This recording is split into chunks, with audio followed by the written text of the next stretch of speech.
Hey, what is going on, guys? Vinny Hardy here, aka Dwayne, and welcome to Homeschooled Nerd. So, Yooka-Laylee. It's a game that I personally have been looking forward to ever since it was announced back in 2012. Of course, back then, Homeschooled Nerd was just a small seed of an idea growing in my mind. Back when I still had hopes, and dreams, and happiness.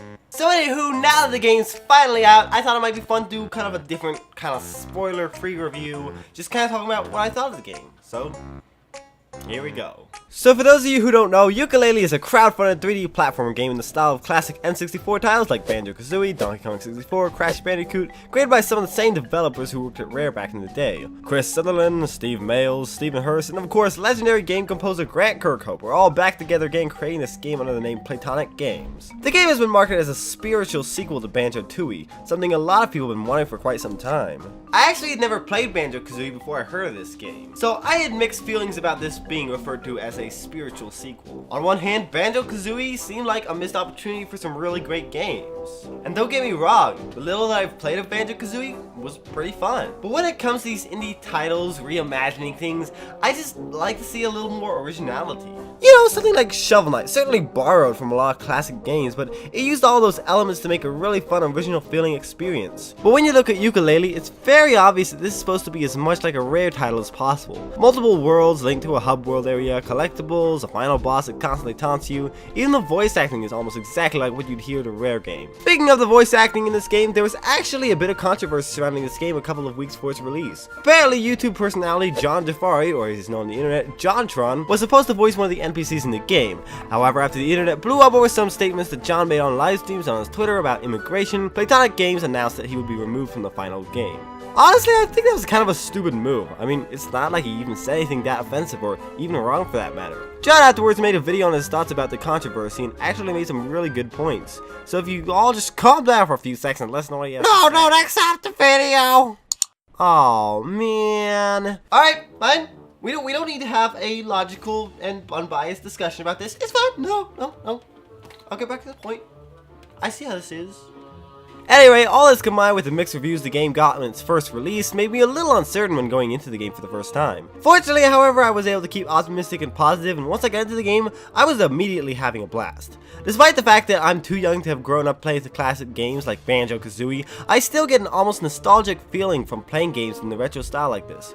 I said before that I'm a rare case where a child of the 2000s got stuck in the 90s. It probably has something to do with me never playing video games growing up until I played the classics. The first thing that stuck out to me was just how nice the game looks. I mean, I played the Toy Box demo on a Twitch stream and was decently impressed, but the final game, it just looks so sick. It has the same charming feel of classic N64 titles, colorful, cheery, but also not, you know, angular and stuff. The controls are another thing that I really like.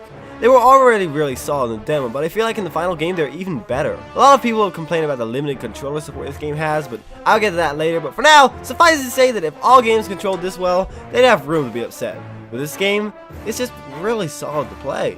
The controls themselves are pretty basic. You can jump and attack, and get more moves by buying them with the quills you collect in each world. Oh, and you can also lick stuff, which is something that I really like a lot. Okay, the tongue thing can actually be used to eat fruit, which can give you different powers like water, fire, and ice missiles, but still, you can lick stuff. Oh my goodness, it's Shovel Knight. Can't believe you're actually here. I'm so excited.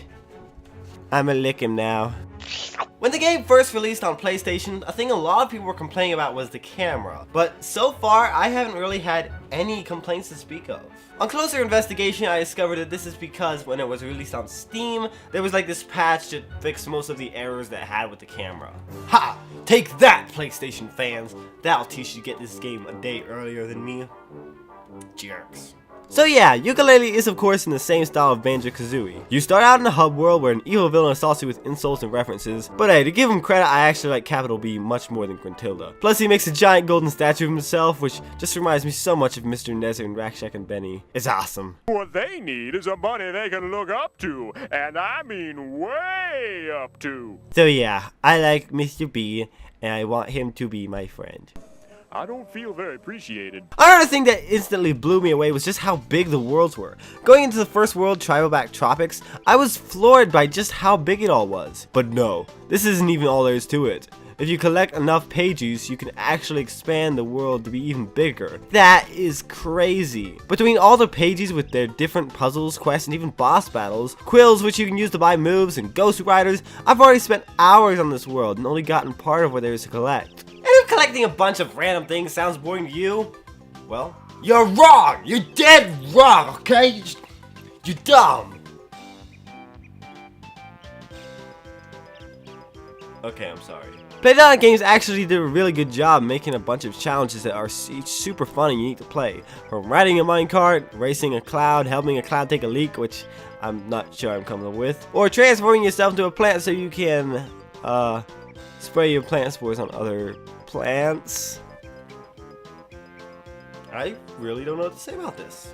Guess this plant isn't into my plant semen. Come on, man, I just don't get these guys. I mean, look at these bad guys. They just love it. Just look at them loving it. The writing is another thing that I really like about this game. Without spoiling too much, the game does a good job at having the classic rare charm while also having a lot of references breaking the fourth wall. It's awesome. So far it probably seems like I have nothing to complain about with this game. And, well, you'd be pretty much right if it weren't for the multiplayer.